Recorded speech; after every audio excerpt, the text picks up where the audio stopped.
Alright guys, so I figured I'd make a little video on my plans for the old 1915 here. I've decided that crank is trashed, and so are the rods.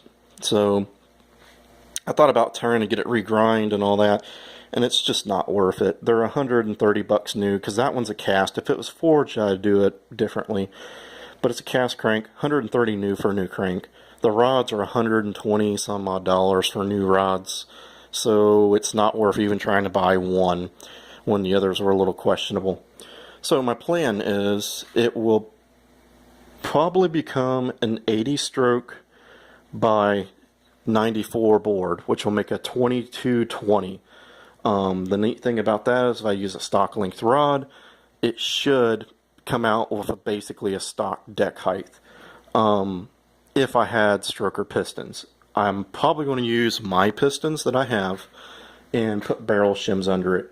And Scat sells I think it's 0.256 barrel shim, and that should put it right about right, which will make my motor wider. I know that, and it will be a little harder to fit in there, but it's just kind of, you know, I don't want to spend another $150 on pistons.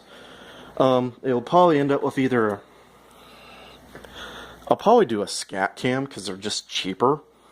So it'll probably be a C25, maybe a C35, and I have a set of 125 rockers that I'll throw on it. I'm going to use the ICT Webers because I have a set of dual port manifolds for them, so I'll have to match port these to the 042 mofocos.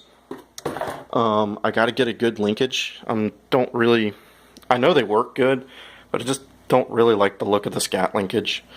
So that'll be something there I'll have to figure out how I'll get. I already have an exhaust that's on the car. It's a hideout muffler merged, and I'll use that. I'll probably just use a 009 for right now, and I'll use that flywheel because this is not a super hot rod motor. We're trying to build a motor that builds all its power well below $5,000. You know, so that's kind of the plan. I have an oversized larger pulley for it, which if you guys haven't seen one of these, let's get this out here. There we go. I'll just stick it in the case. See how that thing comes right up past the case and way down there. The problem with these is where you drill and tap here for your full flow, you can't really do.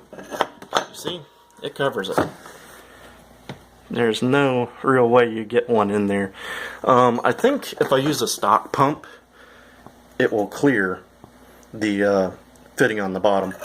And I have one of those adapter fittings that goes in the pressure relief. So if I do full flow it, that's probably the way I'll go. If not, I probably just switch the pulley out for a stocker then. And so, I'm going to try and do it on the cheap side. Just got to come up with a little bit of parts and a little bit of money. Like I say, 2220. I've had a 2275, I had 2386, 2332, and a couple of 1915s. So I figured, yeah, this is kind of a neat one. I might want to build a high horsepower monster. I don't have the money for that. Don't want to play with the car either. I just want it to be a good cruiser. It's amazing. I'm getting older, so car needs to cruise easier. But that will be that project when we get that going. Probably be about income tax time. Probably be when we'll start playing with that. As everybody, we get a little shot of extra money. At least some of us do, some of us don't. And then we'll get going on that. There'll be a couple of car shows between here and there, and maybe I'll find something to get rid of. But figured I'd give you guys a little update. That's the plan for the 1915. We'll try and get that going at some point, and we'll try and make some videos of that. So everybody have a good time out there. Remember, if you like any of the content, please subscribe and keep your cars going. Bye.